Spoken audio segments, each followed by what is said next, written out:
The med bay smelled like disinfectant and metal. Every beep from the heart monitor felt like a reminder that she was still alive, barely. Captain Sarah Trent lay motionless on the narrow cot, her shoulder bound in gauze, her ribs taped, her breath uneven. Outside the tent, soldiers were laughing, not the usual barracks laughter. This one was sharp, mean, mocking.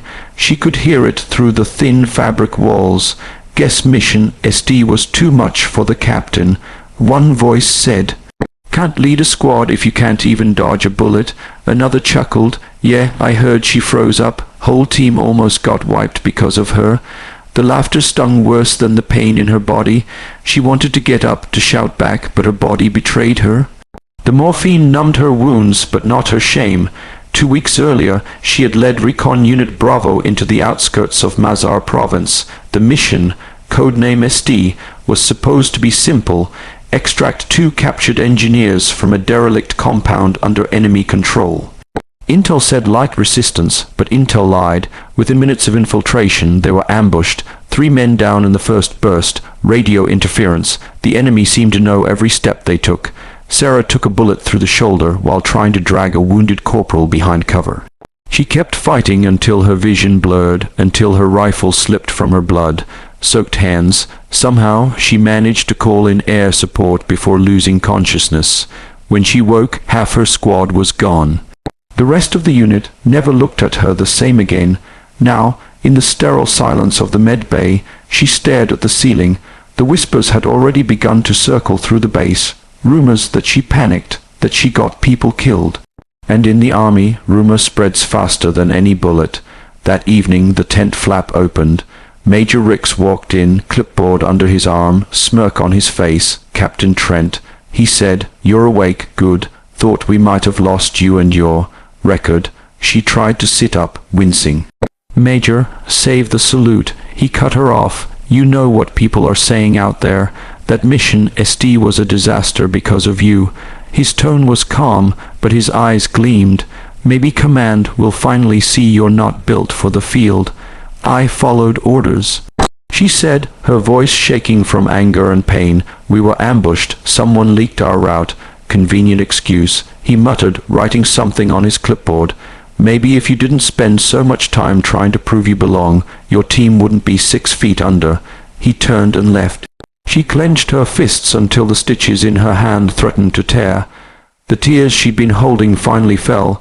She wasn't crying for herself. She was crying for the men she couldn't save.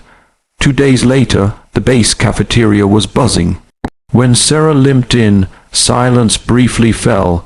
Then the snickering began again. A few soldiers nudged each other. One whistled mockingly, "Careful, Captain. Don't get ambushed by the coffee machine." Another voice, deeper and crueler, "Hey, you think she got that scar running away?" They laughed. Sarah kept walking, tray in hand, jaw clenched. She sat at the far end, ignoring the burning stares. Every movement hurt, every bite tasted like dust, but she refused to hide. Then came the briefing call. Command wanted her in the general's office, General Hartmann himself. She almost didn't go.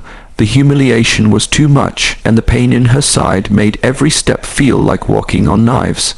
But she reported anyway, uniform pressed, despite the sling on her arm. Inside the office, General Hartmann stood behind his desk, hands clasped behind his back.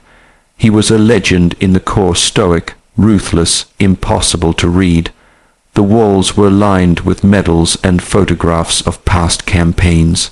"Captain Trent," he said without looking up. "Sit." She obeyed. He finally looked at her, eyes sharp but not unkind. "Mission SD, you were the commanding officer." "Yes, sir, and it failed. It was compromised," she said carefully. "We were given false intel. The enemy was waiting. We lost 6 men. The general's gaze didn't soften. Major Rick's report says your hesitation caused casualties. That's not true," she said firmly. "I took command when communication was down. I held position to evacuate the wounded. Sir, I have reason to believe our route was leaked." He raised an eyebrow. "You're accusing someone of espionage?" "No, sir. I'm saying something doesn't add up." He said nothing for a long time. Then, do you have proof? Not yet. Then find it, he said. She blinked. Sir, find it. He repeated. You've got 7 days. If you're right, you'll clear your name. If not, your career's over. That night she barely slept. Every image of that firefight replayed in her mind. The flashes, the screaming, the sound of rounds hitting metal. And one memory stood out. Corporal Lang shouting over comms right before the ambush. They're on us already. How the hell did they know our route? She dragged herself from the cot and opened her tablet, accessing mission data logs. The encrypted route files showed a last-minute transmission from a base terminal, one registered under Major Ricks. Her blood ran cold. The next morning, she requested access to the comms archive. The tech sergeant hesitated but relented when she invoked Hartman's order. Hours later, she found the unedited logs. Ricks had transmitted their coordinates under the guise of recon drone calibration. It was a cover-up. She printed the proof, sealed it, and went straight to the general's office. Hartman was reviewing maps when she entered. She placed the file on his desk without a word.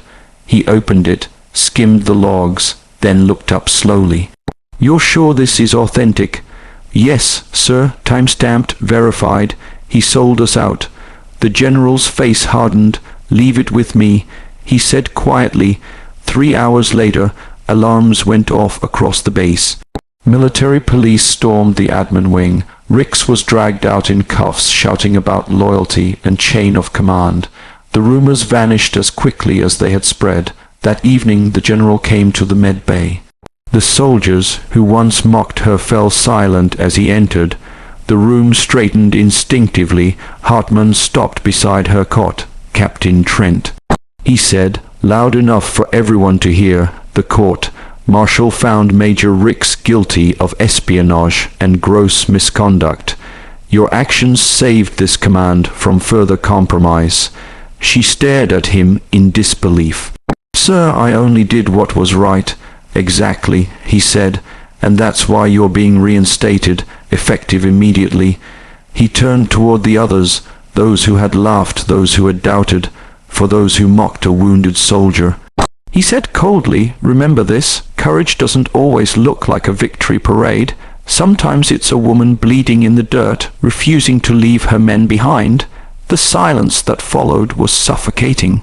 Every face dropped, every smirk vanished. The general left. No applause, no cheers, just silence. But that silence spoke more than any speech could. Weeks later, she stood on the same parade ground, arms still stiff from recovery, as the new orders were read. She'd been reassigned to lead Tactical Recon Alpha, a promotion. As the flag rippled in the wind, she looked across the formation. Many of the same men who had jeered now stood at attention, shame etched on their faces. After the ceremony, a young private approached her. He was one of the ones who'd mocked her in the cafeteria. "Ma'am," he said quietly, I'm sorry for what I said." She nodded. "You weren't the only one," she replied. "Just remember, truth has a way of finding its voice."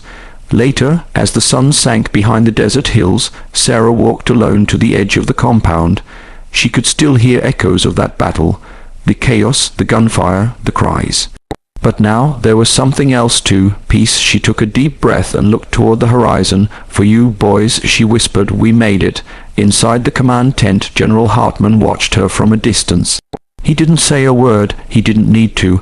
The silence between soldiers who have seen too much is a language of its own, a language built on respect, loss, and truth. And when he saw the scars on her arm, the stiffness in her stance, he knew. The pain she carried was not weakness. It was proof of what it meant to lead. That night the base fell quiet. The laughter was gone. In its place was something far heavier, understanding. The general's silence spoke volumes, not because it was approval, but because it was acknowledgment. A silent salute from one warrior to another, and for Captain Sarah Trent, that was worth more than any medal ever could be.